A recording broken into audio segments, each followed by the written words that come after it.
Come to cut it short. आज हम करने वाले हैं जी developmental psychology which is PS5505 का लेसन नंबर 2। अच्छा जी, कोर्स थोड़ा अजीब है तो आप लोगों ने परेशान ही होना, घबराना नहीं है, क्योंकि कोर्स में काफ़ी चीज़ें हैं जो कि एक तो वॉइस नोट्स दिए हुए हैं, तो वो आप लोगों के लिए काफ़ी डिफ़िकल्ट हो रहा है समझना। कोई PPTs अवेलेबल नहीं है और बहुत लंबे लंबे लेक्चर्स हैं जिसमें काफ़ी चीज़ें मिक्सअप की हुई हैं, एक सीक्वेंस में चीज़ों को डिस्कस नहीं किया हुआ। ये आप ऑब्ज़र्व करेंगे जब हम लेसन को स्टार्ट करेंगे तो लेकिन हम इसको अच्छे तरीके से रैप अप करने की पूरी कोशिश करेंगे। तो स्टार्ट करते हैं लेसन नंबर 2 से, which is difficulty in study of developmental psychology. मतलब ये कि आप जब डेवलपमेंटल साइकोलॉजी पढ़ना स्टार्ट करते हैं या पढ़ना चाहते हैं तो आपको किन मुश्किलात का सामना होता है। सबसे पहला प्रॉब्लम है जी रिप्रेजेंटेटिव सैम्पल ऑफ सब्जेक्ट्स का।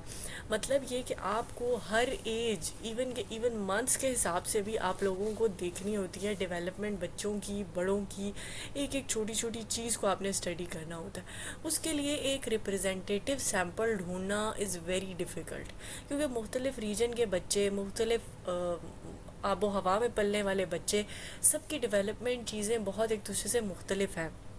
आप ये नहीं कह सकते कि आपने अगर एक दो बच्चे को स्टडी कर लिया तो आप उसको जनरलाइज कर दो। आपको सैम्पल नहीं मिल पाते अपने एजेस के मुताबिक, जिनको आप डिस्कस करना चाह रहे हो, स्टडी करना चाह रहे हो, उनके अच्छे सैम्पल्स जिनकी बेसिस पर आप अपनी बात को जनरलाइज कर सको, वो आपको अवेलेबल नहीं होते। सबसे पहला पॉइंट तो हमारे पास ये आ गया जी, रिप्रेजेंटेटिव सैम्पल ऑफ सब्जेक्ट, ये प्रॉब्लम है। सेकेंड है इस्टेब्लिशिंग रिपोर्ट विद सब्जेक्ट्स। आपको अगर किसी भी सब्जेक्ट को स्टडी करना है तो क्योंकि आपका डायरेक्ट इनकाउंटर होता है उनके साथ, तो बहुत ज़रूरी होता है कि आप उनके साथ एक अच्छे फ्रेंडली ताल्लुकात बिल्डअप करें।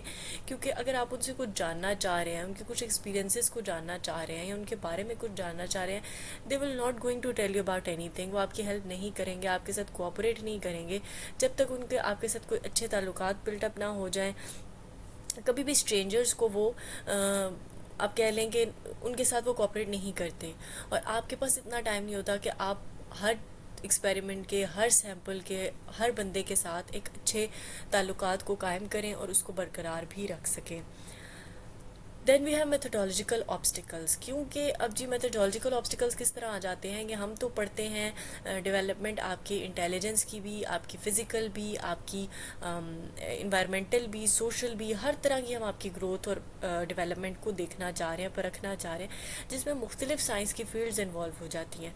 सो बहुत सारी सोशल साइंसेस की फील्ड्स हैं, जैसे कि एंथ्रोपोलॉजी हो गई, सोशियोलॉजी हो गई, साइकोलॉजी हो गई, ये सारी इसमें मिक्सअप हो जाती हैं और उन सब के मेथडोलॉजीज़ भी मिक्सअप हो जाती हैं। तो हमें कोई एक ऐसा परफेक्ट मेथड, सेटिस्फैक्ट्री मेथड नहीं मिलता जिसके ज़रिए हम अपने एक्सपेरिमेंट्स को परफॉर्म कर सकें। Fourth one, we have accuracy of data obtained. As I told before कि क्योंकि हमारे पास मेथड ही एक्यूरेट नहीं है तो रिजल्ट्स कितने एक्यूरेट आएंगे हम नहीं बता सकते। दूसरा, जब आपको बच्चों को स्टडी करना है, जब आपको बड़ों को स्टडी करना है, तो बायसिज्म देखने को मिलता है। एट टाइम्स आपको बच्चे मे बी चबी अच्छे लग रहे हैं तो आप सारे चबी बच्चे ले आओगे स्टडी करने के लिए। आपको कोई बच्चे मतलब प्यारे लग रहे हैं, आप उनको ले आओगे। अगर आप बुज़ुर्गों को एक्टिव दिखाना चाहते हो तो आप उन चंद एक्सेप्शनल्स को ले आओगे जो एक्टिव हैं अपने बुढ़ापे में। मतलब बाइसिज्म भी आ जाती है, और क्योंकि मेथडोलॉजीज़ भी नहीं है तो उसकी वजह से भी डाटा एक्यूरेट नहीं आता। Ethical aspects of research, again बहुत बड़ा प्रॉब्लम आ जाता है एथिकल एस्पेक्ट्स का। आप बच्चों को स्टडी करना चाह रहे हैं तो लोग, पेरेंट्स अपने बच्चे देने को तैयार नहीं होते आपको कि आप उन्हें किसी भी किस्म की कंडीशन में डालें या उनको किसी भी तरह स्टडी करें, वो आपके साथ कोऑपरेट नहीं करते। जो एजेड लोग हैं वो भी ज़ाहिर है किसी ना किसी की ज़िम्मेदारी होती है अपने बच्चों की, और उनके अहद अजीज़ होते हैं, तो वो भी किसी सूरत कोऑपरेट नहीं करते कि आप उनको ले जाएं और उनको स्टडी करें या उनकी प्राइवेसी में इंटरवेन करें। तो ये वो सारे प्रॉब्लम्स हैं जो अगर आप पढ़ना चाह रहे हैं जी डेवलपमेंटल साइकोलॉजी को, तो आपको ये चीज़ें फेस करनी पड़ती हैं। अब है पर्सपेक्टिव ऑफ ह्यूमन डेवलपमेंट। ये एक बिल्कुल अलहदा टॉपिक है और इसी में हम बहुत से अलहदा टॉपिक पढ़ लेंगे। तो आप बस जैसे चल रहा है उस तरह पढ़िए, जब आगे एक लेसन करेंगे तो आपको चीज़ें समझ आने लग जाएंगी। यहाँ पर हम बात करते हैं दो अप्रोचेस की, प्याजे की अप्रोच है और फ्रॉइड की अप्रोच है। पहले आप लोग जो है वो 6th सेमेस्टर में पहुंच चुके हैं तो प्याजे और फ्रॉइड को बहुत अच्छे से जानते हैं और इनके अप्रोचेस को भी बहुत अच्छे से जानते होंगे।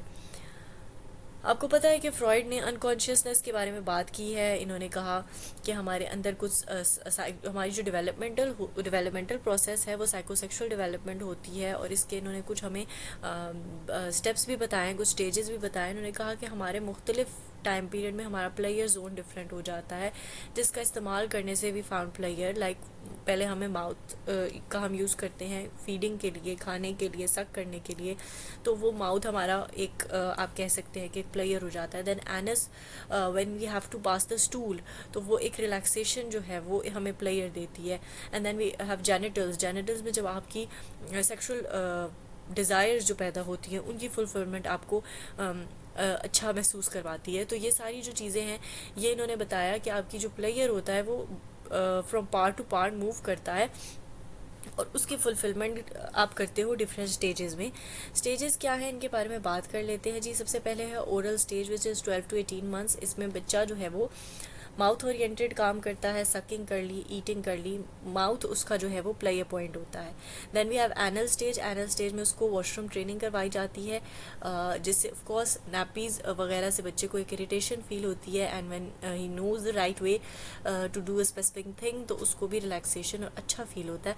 Then we have phallic stage में क्या हो जाता है, दो कॉम्प्लेक्सेस को हमने पढ़ा हुआ है, ऑडिपस कॉम्प्लेक्स और Electra complex.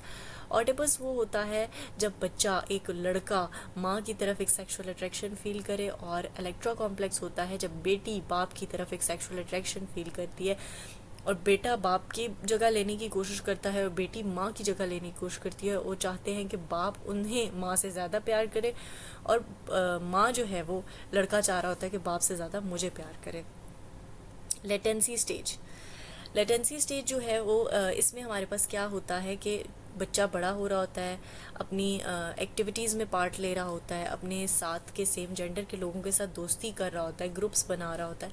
And then we have genital stage जिसमें बच्चे की ग्रोथ होती है, प्यूबर्टी हिट करती है, और उसकी सेक्सुअल डेवलपमेंट्स होती हैं, उसकी सेक्सुअल नीड बढ़ जाती हैं। तो ये वो सारा प्रोसेस है जो हम लेकर चलते हैं। Then we have id ego and super ego. मेरे लेक्चर्स भी मौजूद हैं इसके बारे में, काफ़ी दफ़ा बता दिया है कि एक पर्सनैलिटी में वो कहते हैं कि ये एक is like a seesaw, जिसमें ईगो सेंटर में है, एक तरफ इड है एंड एक तरफ सुपर ईगो है। Id is like the baby, जिसको रोने से, चीखने चिल्लाने से उसे जो चीज़ चाहिए उसे चाहिए, उसी वक्त चाहिए, और वो अपनी चीज़ को हासिल करेगा किसी भी सूरत पे। प्लेयर प्रिंसिपल पे बेसिकली ये काम करता है। And on the other hand we have super ego, जो कि बहुत ज़्यादा कानून में, लोगों की नज़र को देखने में, सोचने में, गौर व फिक्र करने में, सही गलत की परेशानियों में ही जकड़ा रहेगा, चाहे उसे भूखा मरना पड़ जाए। तो we have to make a balance between both.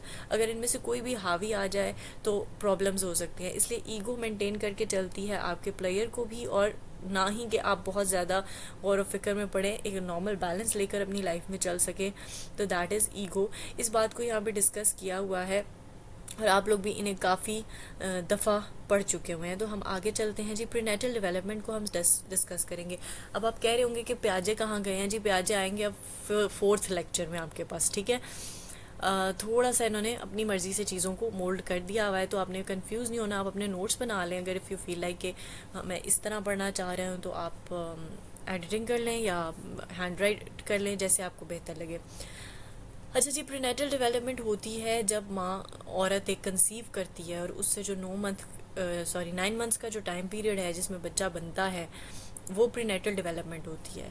In points में कुछ ऐसा ख़ास आपको नया नहीं बताया गया। इनमें यही बताया गया है कि एक माँ की जो कंडीशन होती है, जो उसकी हेरिडिटिकल कंडीशन होती है, अगर जैसे कि उसको कोई प्रॉब्लम्स हैं, बीमारियां हैं, या वो हेल्दी है, तो ये चीज़ें उसके बच्चे के फ्यूचर पर भी असरअंदाज करेंगी। उसके अलावा सेकंड बात वो आपको ये बताते हैं कि जैसे ही आपका स्पर्म और एग मिलते हैं, उसी टाइम पर बच्चे की जेंडर डिसाइड हो चुकी होती है, क्योंकि क्रोमोसोम्स मिल जाते हैं और ये डिसाइड हो जाता है कि आया एक्स क्रोमोसोम मिले हैं या XY क्रोमोसोम मिले। तो जेंडर उसी टाइम पर फिक्स कर दी जाती है अल्लाह की तरफ से, और उसको आप बहुत लेटर ऑन आप टेक्नोलॉजी के ज़रिए चेक कर सकते हैं, पर वो काफ़ी पहले ही डिसाइड हो चुकी होती है। ये बहुत ज़्यादा एक लाइफ प्रोसेस को देखा जाए तो ये सबसे ज़्यादा तेज़ी से तय होने वाला एक प्रोसेस है, बहुत तेज़ है, जिसमें बच्चा एक स्मॉल सेल के साइज़ का होता है और फिर वो इतना बड़ा हो जाता है कि वो 7 पाउंड्स का हो जाता है। ठीक है, डिलीवरी के टाइम तक वो 7 पाउंड्स का हो जाता है। तो ये सबसे ज़्यादा रैपिडली होने वाला और तेज़ी में होने वाला डेवलपमेंट का जी प्रोसेस है। अगेन व्हाट वी हैव, हाँ अगेन वो आपको फोर्थ और फिफ्थ पॉइंट में यही बता रहे हैं कि इट्स हैज़र्डस, बहुत तेज़ी से हो रहा है। ठीक है, लाइफ स्पैन का सबसे जल्दी से गुजरने वाला अरसा यही है।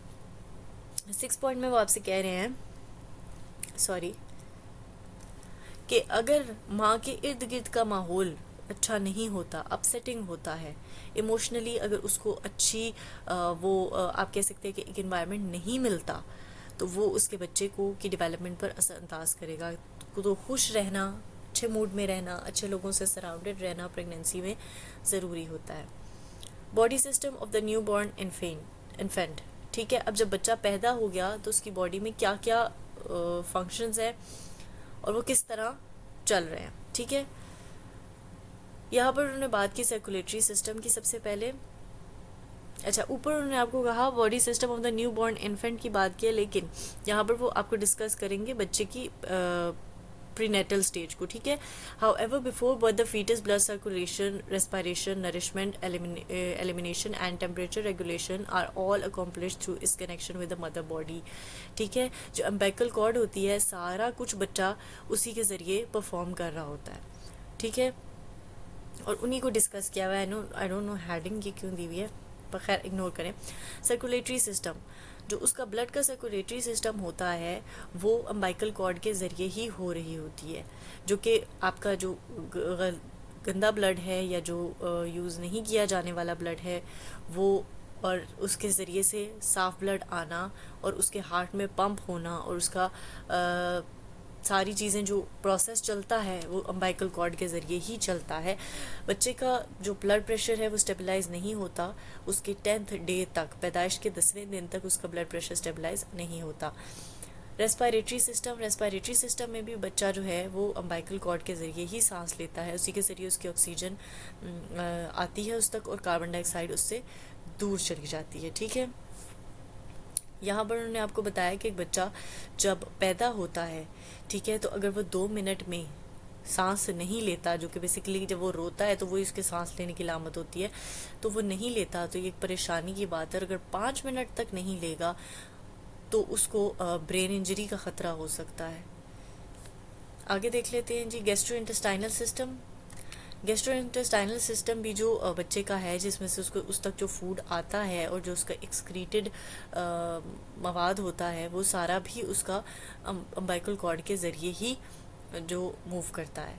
और जब बच्चा पैदा होता है तो वो बिल्कुल लास्ट के टाइम का जो उसका ब्लैडर फुल होता है, जो एक्सक्रीटेड मादा होता है, जो बिल्कुल लास्ट टाइम पे होता है, दैट्स जिसको हम मेकोनियम बोलते हैं, it's black stingy kind of waste matter. तो वो उसके पैदाइश के 1 से 2 दिन के अंदर पास हो जाता है। वैसे जो अंदर का टाइम पीरियड है उसका, बॉडी के अंदर का, वो सारा अम्बिलिकल कॉर्ड के ज़रिए ही हो रहा होता है। लेकिन जो एंड का टाइम पीरियड होता है उसमें वो कुछ जो अंदर के बॉडी के जो उसने मुख्तलिफ़ चीज़ों को अपने अंदर लिया होता है वो उसकी बॉडी के अंदर ही रहती हैं और वो दुनिया में आने के बाद वो सिक्रीट करता है और 1 से 2 दिन उसको लगते हैं इन्हें सिक्रीट करने में। यहाँ पर उन्होंने आपको ये भी बताया हुआ है कि कुछ बच्चों को जॉइंटिस भी होता है, पैदाइश होते ही कुछ पीलापन सा होता है आंखों में, बॉडी में, एंड इट्स नॉर्मल, ऐसी कोई परेशानी की बात नहीं होती। Then we have temperature regulation. बिल्कुल जो आपका लास्ट मंथ्स होते हैं ना प्रीनेटल स्टेज में, वहाँ पर बच्चे के ऊपर सिर्फ गोश्त आने का काम होता है, बाकी बच्चा बन चुका होता है। आखिरी कुछ हफ्तों में बच्चे के ऊपर सिर्फ जो कवरिंग होती है ना, गोश्त जो होता है वो आ रहा होता है, ताकि वो उस अपनी जो बॉडी के टेम्परेचर को जब बाहर की दुनिया में जाए तो उसको मेंटेन कर सके। आगे हमारे पास आ जाता है जी फर्टिलाइजेशन फॉर कंसेप्शन। अच्छा, इसको मैंने काफ़ी हद तक एडिट कर दिया है क्योंकि it's not important as such, और ना ही ये पूरा फर्टिलाइजेशन का आपको प्रोसेस समझने की और अंडरस्टैंड करने की ज़रूरत है एज सच। बेसिकली हमें पता है कि मेल स्पर्म आते हैं हमारे पास टेस्टिस से और ख़वातीन से जो है वो ओवम, आपके जो एग्स हैं वो प्रोड्यूस होते हैं और एक सेल बनता है, ठीक है, गैमीट या सेक्स सेल जिसे हम कह सकते हैं, और वो कन्वर्ट होता है आपका जाइगोट में। जब वो जाइगोट बन जाता है तो बस फिर उसकी सेल डिवीजन होना स्टार्ट हो जाती है और एक बड़ा बच्चा बन जाता है, ठीक है। इसमें जो मैंने पॉइंट्स हाईलाइट किए हुए हैं वो ये हैं कि the sperm shaped like a tadpole but only 1/600 inch from head to tail is one of the smallest cell in the body, ठीक है। ये आपको एमसीक्यूज़ के लिए पता होना चाहिए। और for the time of ejaculation sperm maintain their ability to fertilize an ovum for up to 48 hours. जब इंटरकोर्स होता है और स्पर्म एजैकुलेट करते हैं तो जो आपके कंसीव करने का टाइम पीरियड होता है जिसमें वो एक्टिव रहते हैं, आपका के ओवम और स्पर्म एक्टिव रहते हैं, वो आपके पास 48 आवर्स का टाइम पीरियड होता है। अगर उसमें आपकी जो प्रेगनेंसी कंसीव करना होता है वो हो जाए तो हो जाता है, नहीं तो आपका जो ओवम है वो पास हो जाता है औरत के स्टूल में, और उसका जो स्पर्म होता है वो उसके बॉडी के अंदर वाइट ब्लड सेल्स के साथ मिल जाता है। तो 48 आवर्स का टाइम पीरियड होता है, अगर उसमें कंसीव हो जाए तो हो जाए, वरना उसके बाद वो वेस्ट हो जाता है। तो पूरा जो आपको इसमें प्रोसेस दिया हुआ है, don't go in that detail, और ना उसमें से आपको कोई ऐसे क्वेश्चन आने वाला है एमसीक्यूज़ के पर्पज से, आप उसे रीड कर लीजिए खाली। Then we have heredity, environmental influence, nature versus nurture को हम बहुत अरसे से पढ़ते आ रहे हैं कि किसका इन्फ्लुएंस है, और अगेन हम इसी नतीजे पे पहुंचते हैं कि दोनों का बराबर का इन्फ्लुएंस है। We can't say in favour of one. I hope कि यहाँ तक आपको सब समझ आ गया होगा। स्टिल एनी क्वेश्चन है तो आप मुझसे कमेंट बॉक्स में पूछ सकते हैं। मिलेंगे इंशाल्लाह नेक्स्ट वीडियो के साथ। टिल देन टेक केयर, अल्लाह हाफ़िज़।